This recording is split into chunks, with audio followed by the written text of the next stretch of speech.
又来一台粤 A 牌照的40，今天把这台车的发动机拆下来，主要处理它的漏油。这个发动机工况还是不错，但是它到处都在漏油。它气门室盖是漏油的，气门室盖漏油呢，可以在车上进行更换，没问题。但是呢，正时盖也在漏油。除了正时盖呢，曲轴的这个油封，这个曲轴的前油封也在漏油。前油封漏油呢，然后它的曲轴后油封也在漏油。这台发动机呢，其实很多东西在车上也操作呢也可以，但是这么多地方一旦漏油的话，对它进行开拆的话，那就一次性把它解决吧，就把它曲轴前油封、曲轴后油封、变速箱前油封、变速箱中间的接口胶圈，就是变速箱的这个飞轮壳和这里面还有一个胶圈，这个胶圈也给它换掉。然后再加上这个正时盖重新要打胶，然后气门室盖垫换掉，就是把这台车表面上能漏油的地方要全部给它更换和解决掉，就是一次性到位了。那否则的话呢，那我们也可以选择什么地方漏去修一次，什么地方漏再去修一次。也就是说，那种方式呢，就是这个车一直在修车的路上。我们现在那台车啊，这台车。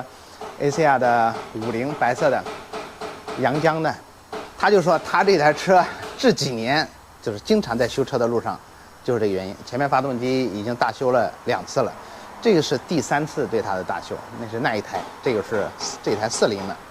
我们说一下这台车啊，你看一下，就是这台车之前它的维修，我们是能看得出来，这2个点火线圈是更换的拆车件，然后这个点火线圈的固定角呢。应该它的下面的螺丝应该滑牙了，然后上面呢，它用一个长的螺丝配了6个垫片，来对它安装。这个回头我们要对它重新公丝，然后再镶牙套进去。这个是小东西，没有必要去忽略它。是垫片垫的越多，它后期它的去松掉的可能性会越大。也就是说，必须要从根上给它处理好。当然，从根上处理好，还有一种方式就是把这盖给换掉。这个盖换呢，和供一个牙，它就费用肯定不一样了嘛，对吧？这个点火线圈呢，其实换电装的就可以了。但是呢，大家切记一点，一定要正品，一定要正品，要不然就不要换。要不然你弄一国产品牌的凑合也行，好歹它有质保。买这个拆车件呢，就不要买了，因为拆车件第一呢。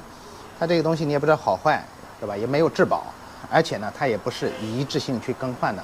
我觉得它的效率不是最好的方式。当然，我们每修一台车，会要考虑到它的一个经济价值，一个经济效益。那么2种思路来分析它，一种是它用它比较好的车况给我们带来经济效益，另外是我们从它身上省钱来带来经济效益，这个是2种方式。这是节气门的插头，历经沧桑。这插头还在服役呢，你看，这里断了，这里断了，然后这个地方呢，扣按的这个卡扣也没有了。这个是节气门插头是5孔的，我们这个备货很多，回头这些插头啊，全都要给它换掉。因为维修一台发动机呢，基本上是要凭着经验，把能考虑的东西尽可能去考虑进去，尽可能的去把它给一次性的去给它换完或者是维修完。